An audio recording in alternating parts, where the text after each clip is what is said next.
क्या supreme court में directly divorce case file हो सकता है? तो चलिए जानते हैं इस वीडियो में। दोस्तों, अभी आप लोगों ने देखा होगा कि रिसेंटली सुप्रीम कोर्ट ने एक जजमेंट दी थी जिसमें उन्होंने इर्रिट्रेबल ब्रेकडाउन ऑफ मैरिज का एक कंसेप्ट के बारे में बताया था और वहाँ पे उन्होंने एक कपल्स को डिवोर्स भी ग्रांट किया था। तो उसके बाद बहुत सारे लोगों की क्वेरी आने लगी, कि मैसेज आने लगे, फ़ोन्स आने लगे। लोग ये पूछने लगे कि सर हमारा डिवोर्स केस जो है वो डायरेक्टली आप सुप्रीम कोर्ट डाल दीजिए या हाई कोर्ट डाल दीजिए। मैं ये ट्रायल कोर्ट की झंझटों में नहीं पड़ना चाहता, तारीख पे तारीख लगती रहती है, होता कुछ नहीं है।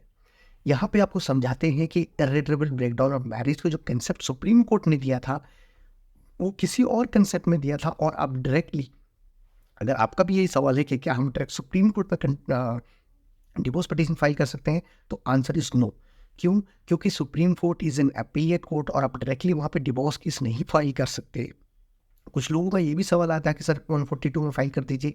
ऐसा नहीं होता, क्योंकि ये जो डिवोर्स है वो एक सिविल डिस्प्यूट है और वो प्रॉपर चैनलाइज तरीके से आपको ट्रायल कोर्ट में जाना पड़ता है, वहाँ पे ट्रायल फेस करना होता है। ट्रायल में आप उसको प्रूफ करते हो कि आपको कैसा डिवोर्स चाहिए। डिवोर्स के जो ग्राउंड्स हैं 1 2 3 4 5, उनको आपको प्रूफ करना पड़ता है। उसके बेसिस पे ही आपको डिवोर्स मिलता है। उसके बाद आप हायर अथॉरिटी के पास जा सकते हो, हाई कोर्ट, अगर आप सेटिस्फाई नहीं हो या आपके खिलाफ हो गया ऑर्डर। और उसके बाद आप सुप्रीम कोर्ट जा सकते हो।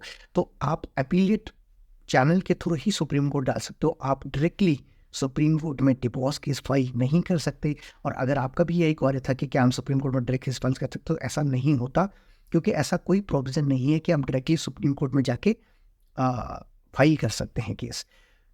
तो ये जो इरब्रेकेबल ब्रेकडाउन ऑफ मैरिज का जो कंसेप्ट सुप्रीम कोर्ट ने दिया था, उस कंसेप्ट का ये मतलब था। सुप्रीम कोर्ट ने उस केस में क्या हुआ था कि जो कपल थे वो कुछ ही दिन साथ रहे थे और उसके बाद उन्होंने डिवोर्स पिटीशन फाइल कर दिया था।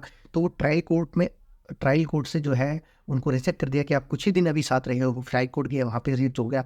Then ultimately they approach to the Supreme Court. तो सुप्रीम कोर्ट ने 142 जो कॉन्स्टिट्यूशन ऑफ इंडिया का जो प्रोविजन है सुप्रीम कोर्ट के पास, जो पावर है, उसको इस्तेमाल करते हुए उनको डिवोर्स ग्रांट किया था। और वो स्पेशल सर्कमस्टांसेस में होता है, in that case only, in that particular case.